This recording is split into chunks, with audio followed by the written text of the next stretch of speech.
dans ce nouvel épisode de Lambda comme toi. Aujourd'hui, je reçois Irvine, un jeune entrepreneur qui a commencé à l'âge de 18 ans.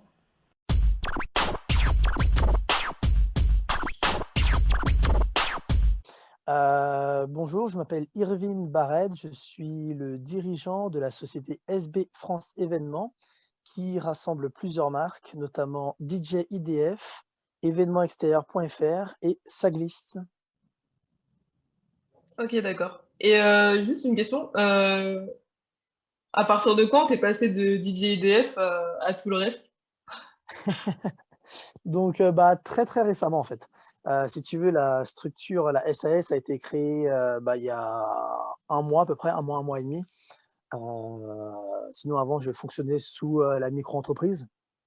Ok. Et du coup, dans cette SAS-là, j'ai décidé de rassembler plusieurs, services qui sont assez différents mais complémentaires. Donc pour te Mhm. schématiser, en gros, DJ/DF, c'est vraiment tout ce qui est, ciblé animation, sonorisation, éclairage et événements extérieurs, c'est plus, dédié à tout ce qui est événements d'extérieur, donc avec des structures gonflables, notamment axés pour les mairies, les entreprises, donc des mini parcs d'attractions éphémères, enfin voilà. Ah, trop bien. Voilà en Ok. gros. Ok. Et qu'est-ce qui t'a donné envie de créer ton entreprise? Voilà, donc il faut savoir que moi, j'ai voulu, créer une entreprise depuis que je suis au collège, hein. Je pense que je ne me voyais pas faire autre chose. Ça s'est D'accord. vraiment concrétisé, je dirais quoi? Vers mes 15 ans, ouais, 15-16 ans, quand, j'ai commencé avec DJ, si tu veux. J'ai Mhm. animé, des premiers événements pour la famille, hein, tu sais, on commence tous comme ça, puis après pour des amis, Ouais. puis des amis d'amis et à la fin, on se dit, «Ça rapporte des petits billets mine de rien, donc pourquoi pas continuer?» Ouais. De là, on se dit, «Allez, je vais investir, dans du matériel un peu, plus professionnel» et après de fil en aiguille, on prend des cachets de plus en plus gros et au bout d'un moment, il y a des entreprises on a des opportunités qui se présentent pour des entreprises. Donc là, forcément, il faut se déclarer, il faut avoir une petite structure. Donc je me suis dit: «Bon, c'est peut-être le moment de monter ma petite entreprise». Donc à ce moment-là, j'avais quoi? Ouais, je venais d'avoir 18 ans. Ah ouais. Ouais, ouais. Ouais, ouais, dès que j'ai pu créer ma micro-entreprise, je l'ai créée directement et encore, j'avais commencé par une SARL, parce que j'avais besoin de petits financements, donc je vais faire un petit prêt à la banque au début et après Ok. voilà, j'ai vu que la micro-entreprise, c'était plus avantageux, donc je suis repassé en micro-entreprise et j'ai arrêté la micro-entreprise, ouais, 2-3 ans après, c'est-à-dire, il y a peu, il y a très peu. Ok, d'accord. Mais ça veut dire que dès le début, t'as eu des employés à gérer et tout ou... Donc j'ai toujours fonctionné seul, après quand il y D'accord. avait, si tu veux, là, aujourd'hui, je fais à peu près une centaine de prestations, donc forcément, je peux pas forcément tout faire. Mhm. Donc je fonctionne pas avec des employés, mais des fois, je fais pas de la sous-traitance, mais je travaille avec d'autres, chefs d'entreprise, à qui D'accord. je renvoie certaines prestations, si tu veux. Donc c'est pas des salariés, mais voilà, je pose avec d'autres personnes. Et quand tu as voulu créer ton entreprise, est-ce que tu as été soutenue ou est-ce que, tu as été découragée ou toi-même, Donc est-ce que tu as eu des moments de doute? ouais, soutenu, j'irai peut-être pas forcément jusque-là, hein, parce que, OK. je pense pas qu'on souhaite, voilà, par exemple, si on prend l'exemple des parents, je pense pas qu'on souhaite forcément à son fils, de faire DJ. Peut-être plutôt en hobby, à côté, en second job, pourquoi pas, le week-end, mais pas forcément à temps plein et ça peut se comprendre, hein, Ouais, c'est l'image vrai. du DJ n'est pas forcément, Après, je crois tous les métiers artistiques, pour les parents, c'est compliqué. ouais, carrément, voilà, c'est tout ce qui est art, c'est assez abstrait et c'est vrai que de base, moi, j'avais fait, un bac S scientifique, j'ai eu la mention bien, puis, j'ai intégré une IAE, donc c'est l'équivalent d'une école de commerce. J'ai fait une OK. licence en management international, puis j'ai poursuivi en master finance et moi, quand je leur disais tout au long, «Ouais, mais moi, ça m'est complètement égal, ce que je veux, c'est faire de l'événementiel». Bon, voilà, une fois que j'ai obtenu mes diplômes, je leur ai dit: «Bon, allez, voilà, c'est bon, vous êtes contents, maintenant, je fais ce que je veux». Bon, j'avais déjà commencé, hein, ça m'a pas empêché.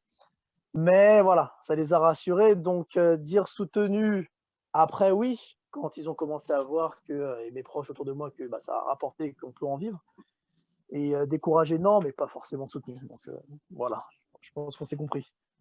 OK, d'accord. Et toi-même, enfin, tu Tu t'es pas remis en question par rapport à ça? Bah, forcément, je pense que tout entrepreneur, se remet en question et même, en permanence, que ce soit sur soi-même ou sur ses services ou produits. Si on se remet pas en question, bah, c'est soit qu'on a atteint, le sommet et qu'on ne peut pas faire mieux, soit que voilà, on est Ouais. totalement, bon. Donc oui, j'ai eu beaucoup de moments de doute, notamment du fait que, bah, je suis dans un secteur super, super concurrentiel, que je suis pas très, très jeune par rapport à certains qui ont 20, 30, 40 ans d'expérience. Donc Mmh. forcément, il fallait que je trouve que je trouve le moyen de tirer mon épingle du jeu. Mais plusieurs fois, je me suis dit, «Mais, je vais pas pouvoir me démarquer, quoi, c'est pas possible. Je vais pas pouvoir, ne serait-ce que sur, la présence sur internet, sur la communication, sur, obtenir des contrats, quoi. Comment des clients peuvent confier leur mariage, qu'ils planifient depuis des années à un petit jeune de 18-20 ans, entre guillemets. Ouais. Moi perso, je serais pas trop rassuré. Mais voilà, malgré tout, j'ai réussi à mais voilà, malgré tout, j'ai quand même réussi à vendre, à convaincre, mes clients et tous aujourd'hui sont super satisfaits. Donc c'est ce qui m'a en fin de compte, rassuré et motivé pour la suite. Trop cool. Et du coup, comment tu as fait pour justement, les convaincre et tout de travailler avec toi? Donc bah, si tu veux, voilà, il fallait que je trouve, un moyen de me différencier. Donc l'expérience, je pouvais en parler plus ou moins parce que bon, tout le monde sait très bien qu'au début, on commence un petit peu au black, on se fait la main et après, donc j'avais tout de même, même si j'avais, voilà, une vingtaine d'années, j'avais tout de même, voilà, plusieurs années d'expérience. Aujourd'hui, je dois en avoir une dizaine. Donc mine de rien, voilà, ça rassure.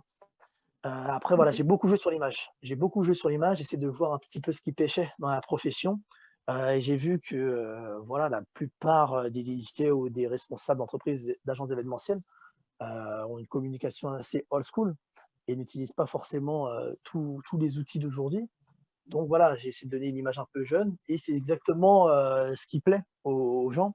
Voilà, ils savent qu'avec moi, ils auront entre guillemets pas le DJ totalement caricaturé, et après voilà, j'ai beaucoup joué aussi sur les avis clients, que ça soit en vidéo ou sur, internet à l'écrit, heu et c'est ce qui a rassuré en fin de compte. Donc petit à petit, voilà, le bouche à oreille fonctionne, le site internet est de mieux en mieux référencé.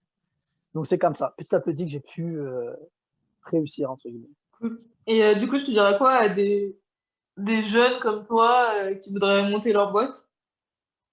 Bah, honnêtement, moi je leur dirais et je leur dis enfin voilà, quand on me pose la question, je leur dis aussi aujourd'hui qu'on a totalement rien à perdre, notamment, Mmh. du fait qu'il existe, voilà, enfin des entités juridiques comme la micro-entreprise qui permet de pouvoir monter un business en une demi heure, même pas une heure, voilà. En une demi heure de créer sa structure, d'avoir un numéro, SIRET et de pouvoir commencer à facturer sans, payer, de charges minimales tous les mois, sans voilà, avoir une administration assez lourde, enfin voilà. Donc moi je leur dis: «Voilà, vous n'avez rien à perdre, si vous avez bien, un moment pour vous lancer, c'est maintenant, hein, surtout si vous n'avez pas de charge, si vous vivez encore chez vos parents, voilà, même si Mmh. votre boîte coule, bah, vous ne serez pas entre guillemets «à la rue». Donc c'est pas plus tard, une fois qu'on sera, entre guillemets, bien casé avec, un compagnon, enfant, bien, Ouais. qu'on va prendre le risque, même si bien que ça se fasse aujourd'hui, hein, il y en a plein qui Bah prennent, oui. entre guillemets «ce risque-là», mais ils Ouais. réfléchissent plus longtemps. Ils Ouais, réfléchissent c'est plus vrai. longtemps donc voilà, faut profiter en plus, bon, même si voilà, il existe plus ou moins plein d'aides, plus ou moins, pas mal de tremplins, même si ça bon, c'est encore une autre histoire, on pourra en faire encore un autre sujet. Mais Mmh voilà, mh. je pense qu'il y a pas mal de choses qui sont faites aujourd'hui pour aider à l'entrepreneuriat au niveau des jeunes. Donc n'hésitez pas, allez-y. OK, lancez-vous. Exactement. Et as-tu un message à faire passer? Voilà, pour rebondir sur ce que j'ai dit avant, il faut vraiment, vraiment pas hésiter. C'est le moment, d'autant plus que voilà, même si on pense que la période ne s'y prête pas, bah, bien au contraire, hein. Même on ne peut pas sortir, on n'a pas de temps. Enfin, Mmh mh. au contraire, on a beaucoup plus de temps, pour peut-être justement, voilà, se pencher sur des projets, sur des choses qui nous passionnent et peut-être voir comment, voilà, ces choses qui nous passionnent, pourraient être monétisées. Comment je pourrais faire, de ma passion, quelque chose de rémunérateur. Donc voilà, je pense que le petit message que je peux faire passer, c'est, profitez de cette période pour, réfléchir à vos projets ou vous lancer dans le cas où vous avez déjà un projet déjà bien réfléchi. OK. Et justement, vu que tu es une entreprise d'événementiel, le Covid, il a dû t'impacter? Donc voilà, oui, effectivement, dans les faits, j'ai été impacté. Toutes les prestations des périodes de confinement, couvre-feu, etc., ont été totalement reportées. Donc, comme je disais, voilà, je fais à peu près une centaine de prestations par an. Donc, forcément, quand on a 8 mois dans l'année qui sautent, bon, ça reporte pas mal pour l'année qui suit, voire les 2 années, enfin, les 2 années qui suivent. Donc oui, OK, j'ai été impacté, mais par chance, les aides de l'État ont plutôt bien compensé, en fin de compte, le manque à gagner. J'espère que d'accord. ça va se poursuivre d'ailleurs, parce que bon, là, c'est un peu en suspens. Mais oui, j'ai été impacté sans trop l'être. Voilà, si on peut dire ça comme ça. OK, d'accord. Grâce aux aides et tout. Exactement, voilà, c'est ce qui a compensé. Mais bon, j'en connais plein d'autres qui n'ont pas pu obtenir les aides et là, qui ont coulé. Ouais, c'est triste. Et du coup, bah, tu as eu des aides aussi au tout début, donc tu pas trop galéré, au commencement en te lançant? Ouais, donc l'avantage avec, quand on a moins de 26 ans, c'est qu'on a certains dispositifs, notamment l'ACRE, qui permet de payer, des cotisations, bien moindres. Je sais qu'avant, c'était 5 au lieu de 22-23-24 en fonction de ce que l'on choisit. Donc OK, forcément, ça «pousse» entre guillemets, bah, déjà à déclarer, mais aussi à se lancer. Parce que c'est vrai que la plupart du temps, quand on est vraiment sous forme juridique d'entreprise classique, donc SAS, SARL et cetera, heu, voilà, les cotisations sont énormes, ce qui peut rebuter, c'est ce qui rebute aussi pas mal de personnes aujourd'hui, à se lancer ou même à continuer. Mais voilà, aujourd'hui, il existe pas mal de dispositifs qui nous poussent et qui nous aident, nous, jeunes entrepreneurs, à pouvoir se lancer et il faut les saisir justement. C'est pour ça que je dis qu'il faut se d'accord. lancer, peut-être pas le plus tôt possible parce que voilà, faut pas confondre vitesse et précipitation, mais faut vraiment en profiter et en plus, il y a beaucoup de structures qui nous accompagnent, je pense notamment, par exemple, aux pépites pour ceux qui sont entrepreneurs. Il existe le dispositif étudiant entrepreneur qui permet à la fois de pouvoir allier ses études, mais aussi, d'être accompagné dans son projet. Il y a aussi les OK. chambres de commerce qui nous accompagnent, enfin voilà, il y a vraiment beaucoup de choses. L'ACRE, c'est que pour les moins de 26 ans? C'est une OK, condition, d'accord. peut-être que ça a changé d'ici là, hein, mais je sais que voilà, c'est une condition. Je sais que pour ceux qui ont le chômage, ils peuvent avoir une sorte d'ACRE, ça s'appelle le NACRE. Voilà, OK. c'est un petit dispositif d'aide. C'est vraiment, voilà, il y a plein de petites aides et il faut les saisir. Des fois même, certaines régions proposent des petites subventions pour les nouvelles boîtes, donc des fois ça peut être 500, 1 000 €, pareil pour certaines chambres de commerce. Faut fouiller un peu en fonction de sa situation géographique. OK, d'accord. Est-ce qu'on peut entreprendre sans argent? Est-ce qu'on peut entreprendre sans argent? Moi, je réponds que oui, on peut entreprendre sans argent, mais bon, forcément, on ira beaucoup moins vite. Lancer l'entreprise avec, un 100 000 ou 1 million d'euros, bon, forcément, il y a beaucoup de chances qu'elle réussisse et rapidement. Si Mmh. on commence avec, 100 ou 500 €, forcément, ça prendra plus de temps puisque, voilà, il faut enchaîner les petites prestations pour se faire un petit pécule et peu importe le domaine, hein, que ça soit, dans l'informatique, dans le graphisme, dans la com, donc ce qui peut être intéressant par contre, c'est de bien, voilà, évaluer son besoin. Si admettons, voilà, demain je fais un food truck, bon forcément, voilà, il faut budgétiser, savoir, ce dont j'ai besoin au minimum pour pouvoir commencer à me lancer.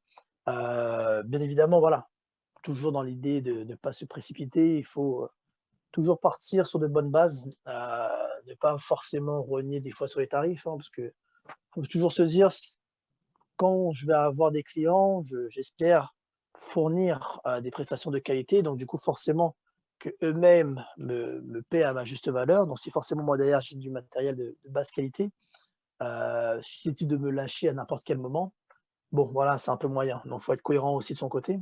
Heu, Mmh.